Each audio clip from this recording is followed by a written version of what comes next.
logical oddity to be mined. But such commentators tend to overlook the fact that Nietzsche also knew himself pretty well, if intermittently and often a little selectively. Nietzsche's psychological insights are of universal application, despite their eclectic sources, a misanthropic philosopher and a megalomaniac composer. Yet Nietzsche's access to his main psychological source was coming to an end. After the publication of Human All Too Human, the break with Wagner became inevitable. The world for which Nietzsche was preparing in this work was the brave new world of the future. Meanwhile, Wagner was now embarking upon his final work, Parsifal, which signalled the end of his involvement with Schopenhauer and his return to the fold of Christianity. Their ways had parted forever. It is said that Nietzsche knew only one man properly throughout his entire life, and this man provided him with enough material to become the greatest psychologist of his age. Such was Wagner. In 1879, Nietzsche was forced to resign his post at Basel because of continuing illness. For years his health had been frail, and now he was a very sick man. He was granted a small pension and advised to take up residence in a more clement climate. For the next 10 years, Nietzsche roamed Italy, the south of France, and Switzerland, constantly seeking a climate that would alleviate his illnesses. What was wrong with him? Just about everything, it seems. His eyesight had failed to the point where he was half blind. The doctor advised him to give up reading. He might as well have recommended that he give up breathing. He suffered from violent, incapacitating headaches, which would sometimes confine him to bed for days on end, and he was generally a mass of physical ailments and complaints. His desktop collection of elixirs, medicaments, pills, tonics, powders, and potions put him in a class of his own, even among the great hypochondriacal philosophers. Yet this was the man who conceived the idea of the Superman. The element of psychological compensation in this idea should not detract from its central place among Nietzsche's other more acceptable ideas. Perhaps such an element was just the grit in the oyster that produced this pearl of unwisdom. The Superman made his appearance in Thus Spake Zarathustra, a long dithyrambic poem of almost unbearable bombast and earnestness, whose utter humorlessness is unrelieved by its author's attempts at irony and leaden lightness. Like Dostoevsky and Hess, it's unreadable, unless you're a teenager. But the experience of this work at such an age can often change your life, and not always for the worse.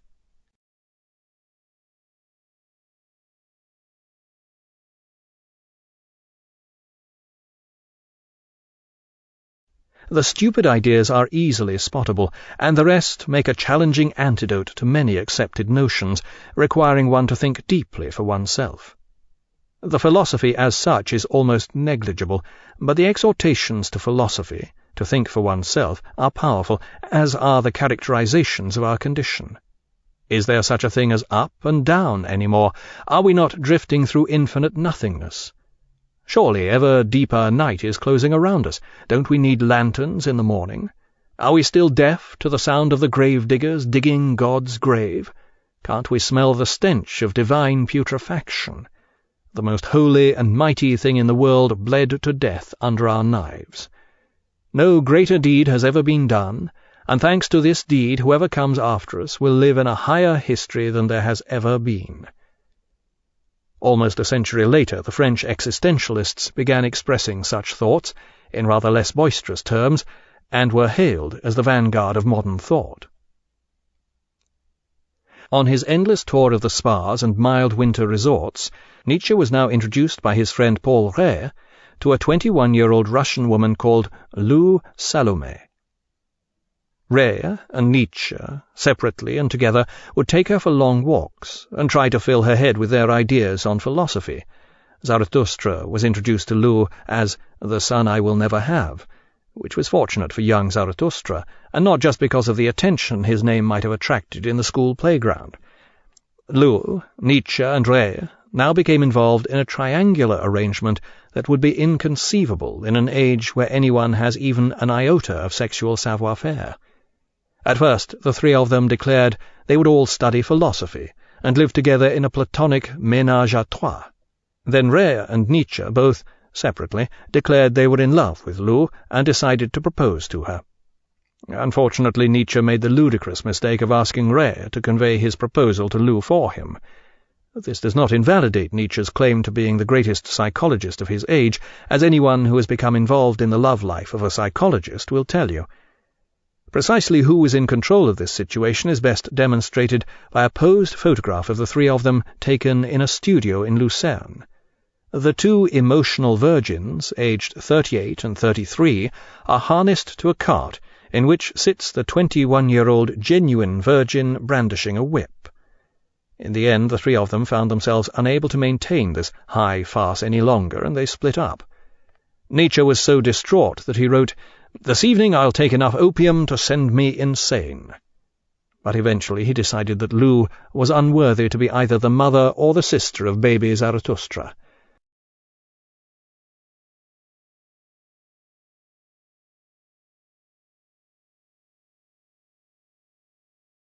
Lou went on to become one of the most remarkable women of her age. After adopting the name Andrea Salome from her pet husband, a German professor, she was to have a profound effect on two other leading figures of her time, having an influential affair with the great German lyric poet Rilke, and developing an intimate friendship with the aging Freud. After wintering in Nice, Turin, Rome, and Menton, Nietzsche would spend his summers 1,500 meters above the world, and even higher above all human beings, in Sils Maria, a lakeside hamlet in the Swiss Engadine. Sils Maria is now a smart little resort just 7 miles down the road from St. Moritz, but you can still see the simple room where Nietzsche used to stay and set up his medicine chest. Here the mountains rise sheer from the lake shore toward the snow-capped 13,000-foot peak of Mount Bernina, which marks the Italian border. Behind the house you can take the remote paths up the mountainsides where Nietzsche used to walk and think out his philosophy, pausing to jot down his conclusions in his notebook beside a lonely crag or a foaming mountain torrent. Some of the atmosphere of this region, the remote peaks, the sweeping views, the sense of isolated grandeur, creeps into the tone of his writings. When you see where Nietzsche did so much of his thinking, some of its faults and virtues become more explicable. For the most part, Nietzsche lived a life of utter isolation, renting inexpensive rooms, working continuously, and eating in cheap restaurants, while doctoring his blinding headaches and debilitating ailments as best he could. It was not unusual for him to spend entire nights retching, and he was frequently incapacitated for 3 or 4 days in a week. What's more, this rapidly became a permanent state of affairs, yet each year he produced a book of astonishing quality. Such works as The Dawn, The Joyful Wisdom, and Beyond Good and Evil contain superb critiques of Western civilization, its values and its psychology as well as its hang-ups. His style is clear and aphoristic, and contains a minimum of loony ideas. This is not systematic philosophy, but philosophizing of the highest order. Many, indeed most, of the fundamental values of Western man and Western civilization were tested and found wanting.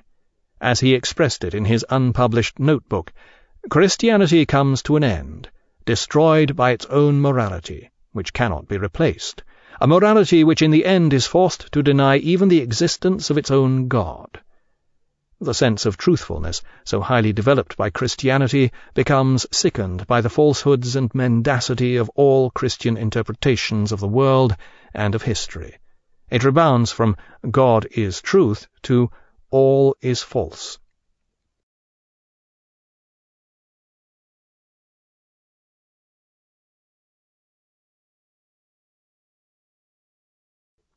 There has been no finer demolition job.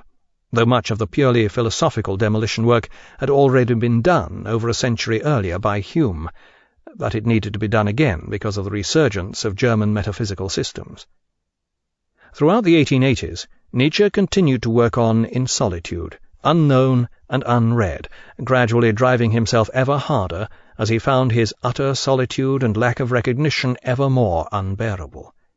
Then, in 1888, the Danish Jewish scholar George Brandes began delivering lectures on Nietzsche's philosophy at the University of Copenhagen.